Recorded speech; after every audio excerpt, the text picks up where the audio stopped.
C'était une idée qu'on avait depuis quelque temps et c'était aussi une forme d'innovation locale. On va organiser cette manifestation pour la première fois sur l'arrondissement de Bayonne. Nous avons estimé que la création de l'association Aquitaine il y a 3 ans méritait bien qu'on organise quelque chose d'important sur son territoire.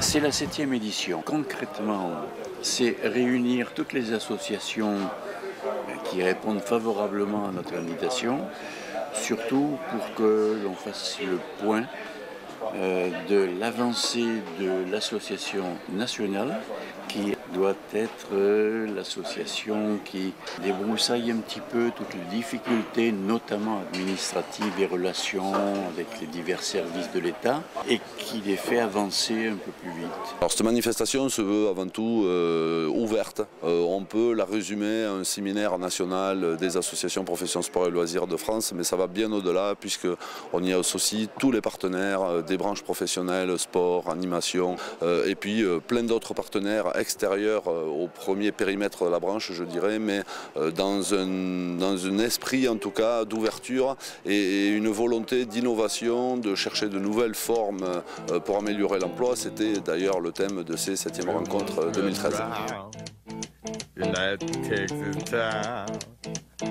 Fréquentation exceptionnelle. On était il y a 2-3 ans très fiers de passer la barre des 200, à Besançon on passait la barre des 300 et là on a passé la barre des 400. Très satisfait de la fréquentation. Le Conseil général met en place la collaboration transfrontalière et notamment activement dans le domaine sportif, via le réseau Sport 64 notamment, via les services du sport du Conseil général, au service des territoires. Et c'est donc dans ce cadre-là que le SPE 64 a souhaité s'investir à nos côtés. Cette manifestation, elle émane d'une forte collaboration que nous avons sur le sport depuis maintenant 4 ans avec la Navarre et 5 ans avec le Guipuscoa. On pourrait réussir, par exemple, à développer, pourquoi pas, des mutualisations de sites web sur des offres d'emploi partagées. À moyen terme, l'idée, c'était de développer une bourse transfrontalière de l'emploi en matière du sport et de l'animation. On a envie de retravailler avec eux et on a envie aussi de retravailler avec d'autres parce que la problématique, nos problématiques sont les mêmes dans tous les pays.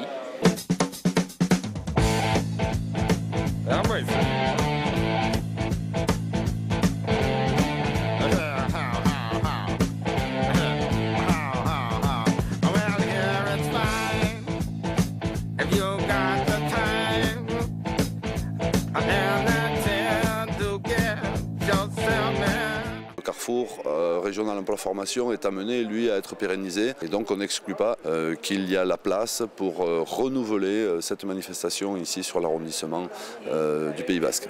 Alors on avait déjà commencé depuis quelques années à essayer d'installer un espace stand. C'est ça aussi des rencontres, que les gens puissent échanger entre eux et discuter.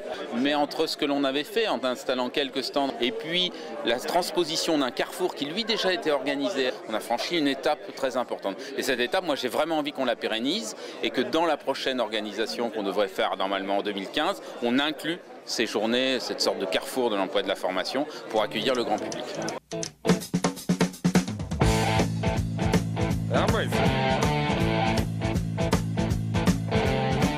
Ce sont des rencontres nécessaires aujourd'hui pour mieux partager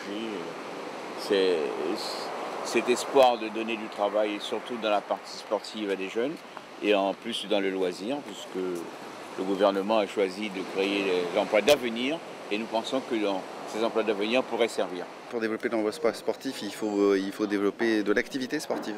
C'est ce qu'on a essayé d'évoquer dans la journée d'hier, c'est la question de pouvoir saisir des opportunités en matière d'aide à la création d'emplois et en matière de développement d'activités en même temps. À l'évidence, quand on a des activités qui vont se créer, on l'a évoqué, comme la généralisation de l'aménagement des rythmes éducatifs, le besoin d'encadrement très important, on crée de l'emploi sportif. Quand on développe des politiques de sport autour des questions de santé qui ne sont pas développées aujourd'hui, on crée de l'activité auprès de publics qui n'étaient pas traditionnellement pris en charge, et donc on crée nécessairement aussi de l'emploi sportif. Ce qu'on note, c'est d'une part donc des nouveaux champs comme le sport santé, des nouveaux publics parce que on va avoir de plus en plus de gens, même si l'âge de la retraite peut être repoussé, on va avoir de plus en plus de gens qui vont être inactifs en bonne santé et donc qui vont être des clients potentiels sur lesquels on n'a pas encore beaucoup travaillé, le troisième âge. Il y a encore une fois dans les champs d'activité où il faut qu'on soit meilleur en France dans la prise en charge des activités physiques et sportives.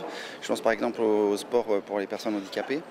Là, il y a un vrai champ d'innovation à mettre en place. Le fait de pouvoir, dans un même temps, assister à des tables rondes, des ateliers, mais aussi visiter des stands, permet en fait de favoriser les échanges.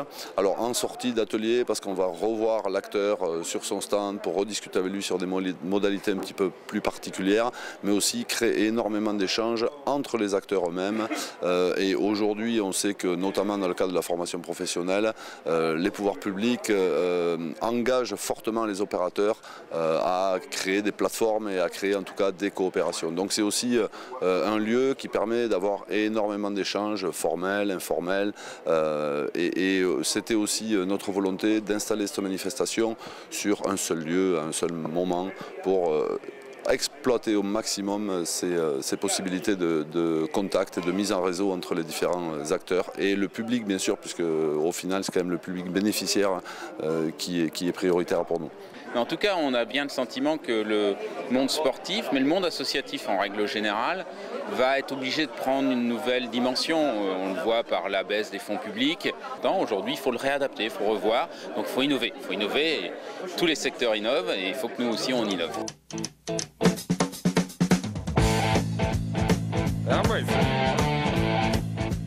On s'est dit qu'en plus des séances de travail qui auraient lieu, on a souhaité offrir quelque chose avec une qualité d'accueil qui fasse que quand ils repartent, il y ait un petit pincement au cœur et puis que ça donne envie de revenir. Si les rencontres ont eu cette réussite, c'est aussi parce qu'au quotidien, depuis des années, c'est dans Nelson Payou qu'il se passe quelque chose. Moi, je voudrais surtout qu'il y ait un rebondissement et que certaines associations, si elles doutaient encore de l'utilité, se tournent maintenant plus souvent vers la fédération qui vient de se muscler. Donc j'espère que les effets se feront ressentir assez vite. Ça va marquer les esprits, il y aura un gros point sur Anglette. C'est vrai qu'on a passé 2 jours formidables sur tous les aspects, c'est-à-dire les aspects qui sont importants dans notre réseau, les aspects de convivialité, le lieu, le site qui est magique, l'ambiance, le réseau et puis la qualité des intervenants, les débats. On a eu une très bonne interaction entre ce que l'on recherche, c'est-à-dire une vision nationale et globale, et puis ce qui se passe dans un territoire, puisque si on vient dans un territoire, c'est pour comprendre comment il se passe ici, et puis aussi cette interaction entre des aspects de prospective, un peu qu'est-ce que sera le sport demain, et puis du très concret, c'est-à-dire des ateliers très techniques et d'aujourd'hui.